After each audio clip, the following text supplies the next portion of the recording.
Hello friends, മഴതോരു മുമ്പിലേക്ക് എല്ലാവർക്കും സ്വാഗതം. ശരണ്യെ കാണാനായിട്ട് നമ്മുടെ അലീന വരുമ്പോൾ തന്നെ പതിവ് പോലെ നാട്ടിലുള്ളവരും ചുറ്റുപാടുള്ളവർക്കൊക്കെ ദേഷ്യം വരുന്നുണ്ട്. എന്തിനാ നീ അവളെ കാണാൻ വരുന്നതെന്ന് എല്ലാവരും വീണ്ടും ചോദിക്കുകയാണ്. അത് അവൾ എൻ്റെ അനിയത്തി ആയതുകൊണ്ടാണെന്ന് പറയുമ്പോൾ മറ്റുള്ളവരുടെ വാ അടഞ്ഞു പോവാട്ടോ.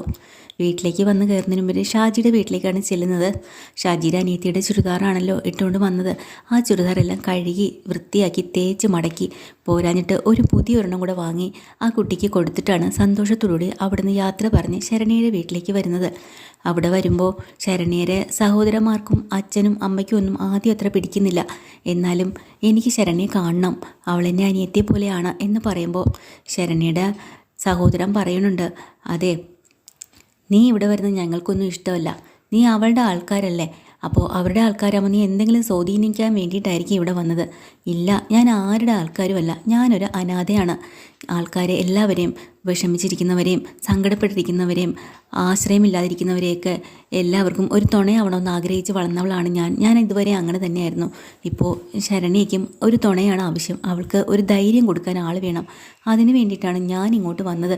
നിങ്ങൾ എന്തൊക്കെ പറഞ്ഞാലും ഞാൻ അവളെ കണ്ടിട്ടേ പോകത്തുള്ളൂ എന്ന് പറഞ്ഞ് അകത്തേക്ക് കയറുക കേട്ടോ. ശരി, എന്നാൽ പിന്നെ അങ്ങനെ ആയിക്കോട്ടെ. അങ്ങനെ അകത്തേക്ക് ചെന്ന് പതിവ് പോലെ തന്നെ ശരണ്യയുടെ അടുത്തിരിക്കുമ്പോൾ അമ്മ വന്ന് ലൈറ്റ് ഇടാണ്. ശരണ്യയ്ക്ക് വെട്ടം കാണുമ്പോൾ തന്നെ വല്ലാത്തൊരു അലർജിയാണ്. നിലവിളി തുടങ്ങി. മോളെ കരയാതെ, ഞാനാ വന്നിരിക്കുന്നത്, എണീക്ക്. ഞാൻ ഇന്നലെ മോളോട് പറഞ്ഞതല്ലേ ഞാൻ ഇന്നും വരുമെന്ന്. നിനക്ക് എന്നെ മനസ്സിലായോ? ആരാ? അലീന എന്ന് പറയാട്ടോ. ആ, ഓർമ്മയുണ്ടല്ലേ? എന്നാ മോളെ എണീക്ക്. എന്നിട്ട് പറയാണ്, നീ കരയോ ഒന്നും ചെയ്യരുത്, ധൈര്യമായിട്ട് മുന്നോട്ട് പോകണം. ചേച്ചി, ഞാൻ ആകെ നാണം കെട്ട് പോയില്ലേ, എനിക്കിനി തല ഉയർത്തി നടക്കാൻ പറ്റുമോ?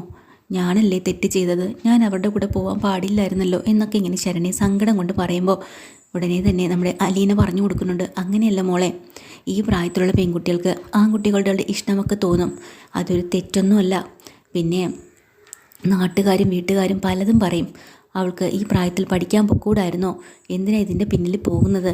പഠിച്ചൊരു ജോലി വാങ്ങേണ്ട സമയത്ത് പ്രേമിച്ച് നടക്കുമായിരുന്നോ? അതുകൊണ്ടല്ലേ ഇങ്ങനെയൊക്കെ പറ്റിയത് എന്നൊക്കെ കുറ്റം പറയാനും തള്ളിക്കളയാനും ഒക്കെ ഒരുപാട് പേര് നമുക്ക് ചുറ്റും ഉണ്ടാവും. മോളതൊന്നും മൈൻഡ് ചെയ്യരുത്. അല്ലെങ്കിലും പഠിച്ച് ഒരു ജോലി വാങ്ങി ബാങ്ക് ബാലൻസ് എല്ലാം ഉണ്ടാക്കിയതിന് ശേഷമാണോ അല്ലെങ്കിൽ തന്നെ ആൺകുട്ടികളോട് പെൺകുട്ടികൾക്ക് സ്നേഹം തോന്നേണ്ടത്? അങ്ങനെയല്ല. ദൈവം ആണിനെയും പെണ്ണിനെയും ഒക്കെ സൃഷ്ടിച്ചിരിക്കുന്നത് അത് ഈ രീതിയിലാണ്. അവരുടെ അതിൻ്റേതായിട്ടുള്ള പ്രായമാവുമ്പോൾ അവർക്ക് അങ്ങോട്ടും ഇങ്ങോട്ടും ഒക്കെ സ്നേഹം തോന്നും. അത് ആരുടെയും തെറ്റല്ല, അങ്ങനെ തന്നെ ആവണം. മോള് ചെയ്തത് ഒരു തെറ്റുമല്ല. നീ പക്ഷെ എന്താ, അവനെ വിശ്വസിച്ചില്ലേ? നീ അവനെ സ്നേഹിച്ചു, വിശ്വസിച്ചല്ലേ നീ അവൻ്റെ കൂടെ പോയത്? അവൻ നിന്നെ ചതിക്കുമെന്ന് നീ ഒരിക്കലെങ്കിലും വിചാരിച്ചോ? ഇല്ല. അപ്പോൾ നീയാണോ അവിടെ തെറ്റുകാരി? അവനല്ലേ തെറ്റ് ചെയ്തത്? നീ ലോകത്തിൻ്റെ മുന്നിൽ തല ഉയർത്തി അന്തസ്സോടുകൂടി നടക്കേണ്ട പെണ്ണ. നിന്നെ ചതിച്ചവരാണ് നാണം കെട്ട് നാറി ഭാവി പോലും നഷ്ടപ്പെട്ട് ജയിലറയ്ക്കകത്ത് കഴിയേണ്ടത്. മറ്റുള്ളവർ പറയുന്നതിനൊന്നും ചെവി കൊടുക്കാതെ നമ്മൾ ധൈര്യമായിട്ട് മുന്നോട്ട് പോകണം. അതാണ് ഒരു പെൺകുട്ടിക്ക് വേണ്ടത്. നമുക്കൊന്നും സംഭവിച്ചിട്ടില്ല, സംഭവിച്ചതെല്ലാം നിന്നെ ദ്രോഹിച്ചവർക്ക് മാത്രമാണ്. നീ അതുകൊണ്ട് ഒന്നുകൊണ്ട് പേടിക്കണ്ട. നിനക്ക് ഞാനില്ലേ, എനിക്കും നിന്നെപ്പോലൊരു അനിയത്തിയുണ്ട്, രേവതിക്കുട്ടി. അവളുടെ കാര്യമൊക്കെ ഞാൻ പറയാട്ടോ എന്നൊക്കെ ഇങ്ങനെ കഥ പറഞ്ഞു കൊടുക്കണം കേട്ടോ. ഇതൊക്കെ കാണുമ്പോഴും ഇതിനെ അമ്മയ്ക്ക് നല്ല സന്തോഷമാവണം കേട്ടോ. എന്നിട്ട് മോൾ ഇങ്ങോട്ട് എണീറ്റിരുന്നേ. അതുമാത്രമല്ല, നീ ചെന്ന് മുഖമൊക്കെ കഴുകി ഫ്രഷായിട്ട് വാ. ഇങ്ങനെ ഇരുന്നാൽ പറ്റത്തില്ല, നല്ല സ്മാർട്ടായിട്ടിരിക്കണം. എല്ലാവരുടെ മുന്നിലും ചിരിച്ച് സന്തോഷത്തോടു കൂടിയാണ് ഇനി മുന്നോട്ട് പോകാൻ. ഇങ്ങനെ ഇരുന്നാലൊന്നും പറ്റില്ല, പോയിട്ട് വാ. അങ്ങനെ മുഖമൊക്കെ കഴുകാനായിട്ട് ശരണ്യെ പറഞ്ഞു വിടാം. ഇതിനിടയ്ക്ക് അമ്മ ഓടി മുറ്റത്തിരിക്കുന്ന സഹോദരന്മാരും അച്ഛനും ഒക്കെ അവിടെ ഉണ്ടല്ലോ. അതേ, ശരണ്യ മോളെ എണീറ്റു. ആണോ? അതെ എണീറ്റു. ആ കൊച്ചിനോട് സംസാരിച്ചു. അയ്യോ സന്തോഷമായല്ലോ എന്ന് അച്ഛൻ പറയാം. ഉടനെ ശരണ്യയുടെ സഹോദരൻ പറയുന്നുണ്ട്, അതെ എനിക്കത്ര വിശ്വാസമൊന്നും പോരാ, അവൾ എന്തോ മുൻകൂട്ടി കരുതിക്കൊണ്ട് തന്നെയാണ് ഇങ്ങോട്ട് വന്നത്. അപ്പോൾ അമ്മ വഴക്ക് പറഞ്ഞിട്ടുണ്ട്, എടാ നീ ഒന്നും മിണ്ടാതിരുന്നേ, നീയൊക്കെ രണ്ടെണ്ണം കൂടെ ചേർന്നിട്ട് അവളെ മണ്ണെണ്ണ ഒഴിച്ച് കൊല്ലാൻ നോക്കിയതല്ലേ. പിന്നെ അവൾ പോലീസിൽ പരാതി കൊടുത്തിട്ടില്ല, അതുകൊണ്ട് മാത്രമാണ് നിൻ്റെയൊക്കെ സംശയങ്ങൾ തീരാതെ ഇപ്പോഴും ഇവിടെ നിൽക്കുന്നത് അല്ലേ. പരാതി കൊടുത്തെങ്കിൽ ഇപ്പോൾ ജയിലിനകത്ത് കിടന്നേന്, അതുകൊണ്ട് നീ ഒന്നും മിണ്ടാതിരുന്നേ. പിന്നെ അപ്പോൾ ഉടനെ അച്ഛൻ പറയാം, എടി ആ കൊച്ച് വന്നതല്ലേ, അതിന് എന്തെങ്കിലും കഴിക്കാനൊക്കെ കൊടുക്കണ്ടേ? ഞാൻ നോക്കട്ടെ, എന്തെങ്കിലും കൊടുക്കാം. പിന്നെ ഉണ്ടല്ലോ ഏട്ടാ, ആ കൊച്ച് പറയണത് കേട്ടാൽ നമുക്കും വല്ലാത്തൊരു സമാധാനമാവും കേട്ടോ. എങ്ങനെയാണ് അതിന് ഈ പ്രായത്തിൽ ഇങ്ങനെയൊക്കെ സംസാരിക്കാൻ പറ്റുന്നതെന്ന് എനിക്ക് മനസ്സിലാവണില്ല.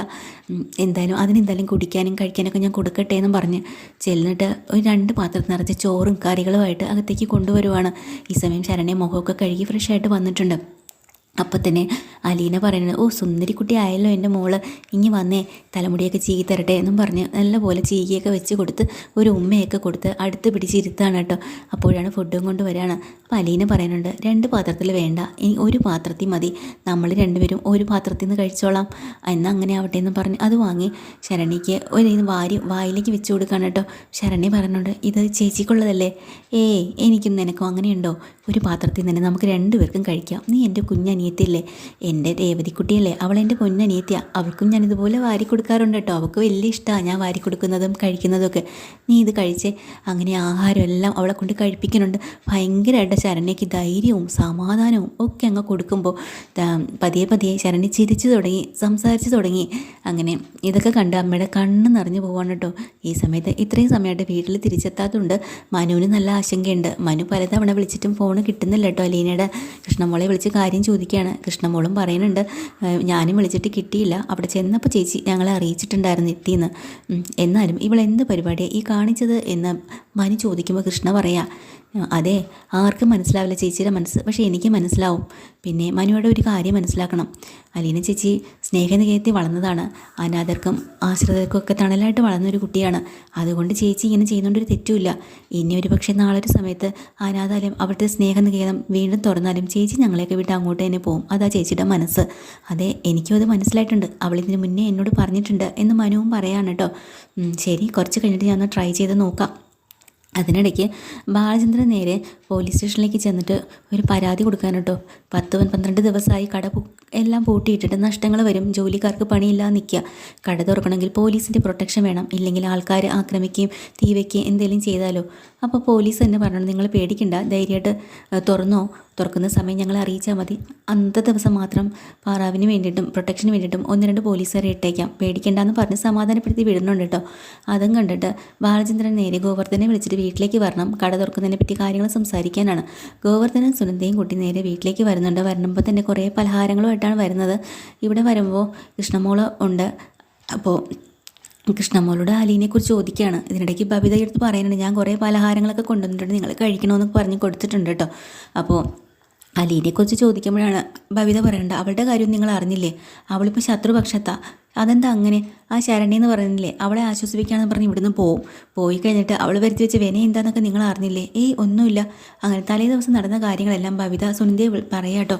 അപ്പോൾ സുനന്ദയ്ക്ക് നല്ല പേടിയുണ്ട്, ഈ കൊച്ചെന്തിനാ ഇങ്ങനെയൊക്കെ ചെയ്യണത്, ഇനിയിപ്പോൾ അവരുടെ അവിടെ ചെന്നിട്ട് എന്തെങ്കിലും പ്രശ്നങ്ങളാവുമോ. അപ്പം തന്നെ നമ്മുടെ കൃഷ്ണമോൾ അവരെ പറഞ്ഞ് മനസ്സിലാക്കുക, അത് അലീന ചേച്ചി ഈ കുടുംബത്തിലെയാണെന്ന് ആരും ചിന്തിക്കരുത്. അലീന ചേച്ചി ഒരു അനാഥയായിട്ട് വളർന്നതല്ലേ, അവിടെ എങ്ങനെയായിരുന്നു ആശ്രിതർക്കും ആലംബർക്കും സുഖമില്ലാത്തവരെയൊക്കെ പരിചരിച്ചിട്ടുണ്ടെന്ന് ചേച്ചിയാണ്. അതുകൊണ്ട് ചേച്ചി ആർക്കാണ് ദ്രോഹം ഏറ്റുവാങ്ങിക്കപ്പെട്ടിട്ട് അവരുടെ കൂടെ ചേച്ചി നിൽക്കത്തുള്ളൂ. ദ്രോഹം ചെയ്തത് സ്വന്തം സഹോദരനാണെങ്കിൽ പോലും അവരുടെ കൂടെ നിൽക്കത്തില്ല. അതാ ഇപ്പോൾ ഇവിടെ നടന്നിരിക്കുന്നത് എന്ന് പറയാം. ബബിതയ്ക്കാണെങ്കിൽ ദേഷ്യം വന്നിട്ട് കയറി പോവാണ് കേട്ടോ. ഇതൊക്കെ കണ്ടിട്ട് നമ്മൾ ബാലചന്ദ്രൻ തിരിച്ചിറങ്ങി വരുന്നുണ്ട്. അപ്പോൾ സഹോദരിയോട് ചോദിക്കുന്നുണ്ട്, ഞാൻ ഗോവർദ്ധനോടല്ലേ വരാൻ പറഞ്ഞത്, നീ ചാടിക്കിറങ്ങി പോകുന്നോ? പിന്നെ നീ എന്തൊക്കെയടി വാങ്ങിക്കൊണ്ട് വന്നിരിക്കുന്നത്, പലഹാരങ്ങളൊക്കെയോ? അതെ, ഇവിടെ പിള്ളേർക്ക് കഴിക്കാമല്ലോ. എന്തായാലും ഇവിടെ വൈജയന്തി ഇല്ലാതെ നന്നായി, ഇല്ലെങ്കിൽ ഇപ്പോൾ കാണാമായിരുന്നു. അയ്യോ എന്തിനാ സുനന്ദേ ഇതൊക്കെ വാങ്ങി വന്നത്, ഇതൊക്കെ ഇഷ്ടം പോലെ ഇവിടെ ഉണ്ടല്ലേ, ഇതൊന്നും പിള്ളേർ കഴിക്കത്തില്ല. എൻ്റെ പിള്ളേർ ശരിക്കും ബർഗറും പിസ്സയും ഒക്കെ മാത്രമേ കഴിക്കുള്ളൂ, അതുകൊണ്ട് ഈ കൊണ്ടുവന്ന് സാധനം കൈയോടെ തിരിച്ചു കൊണ്ടുപോക്കോന്ന്, അത് നിൻ്റെ ഭാഗ്യമായി എന്ന് പറയാം. അപ്പോൾ സുനന്ദ പറയുന്നുണ്ട്, അതെ ഇതിനു മുമ്പ് ചേച്ചി എന്നോട് ഇതുപോലെ പറഞ്ഞിട്ടുണ്ട്, പക്ഷേ എനിക്ക് നല്ല വിഷമമായിട്ടുണ്ട് കേട്ടോ. അതൊക്കെ തന്നെയാണ് ഞാൻ പറഞ്ഞത്. അങ്ങനെ ഗോവർദ്ധനെ വിളിച്ചത് കട തുറക്കണ കാര്യങ്ങൾ അങ്ങ് ചർച്ച ചെയ്യണം കേട്ടോ. അപ്പോൾ ഗോവർദ്ധന് ആദ്യം നല്ല നിരാശയും പേടിയൊക്കെ ഉണ്ട്, പ്രശ്നങ്ങളാവുമെന്ന്. പോലീസ് പ്രൊട്ടക്ഷൻ തരുന്നുണ്ട്. അതുമാത്രമല്ല എനിക്കൊരു പേടിയില്ല, തെറ്റ് ചെയ്തവരെന്തായാലും ശിക്ഷിക്കപ്പെടും. അതിന് അവർ തെറ്റ് ചെയ്തവരിപ്പോൾ ജയിലല്ലേ, പിന്നെ തെറ്റ് ചെയ്യാത്ത നമ്മളെന്തിനാ പേടിക്കുന്നത്. പിന്നെ പോലീസിനോട് ഞാൻ പ്രൊട്ടക്ഷനും ചോദിച്ചിട്ടുണ്ട്. അതുകൊണ്ട് തന്നെ എനിക്കൊരു പേടിയില്ല. നമ്മുടെ കുറച്ച് കടകളെങ്കിലും ഇനി നാളെയോ മറ്റന്നാളെ തുറക്കണം ഗോവർദ്ധന എന്ന് പറയാണ്. അങ്ങനെ അവർ കട തുറക്കാനുള്ള പ്ലാനിലൊക്കെ നിൽക്കേണ്ട ഡീറ്റെയിൽഡ് എപ്പിസോഡുമായി വീണ്ടും വരാൻ. ചാനൽ ഇഷ്ടമായി ലൈക്ക് ചെയ്യുക, സബ്സ്ക്രൈബ് ചെയ്യുക. Thank you.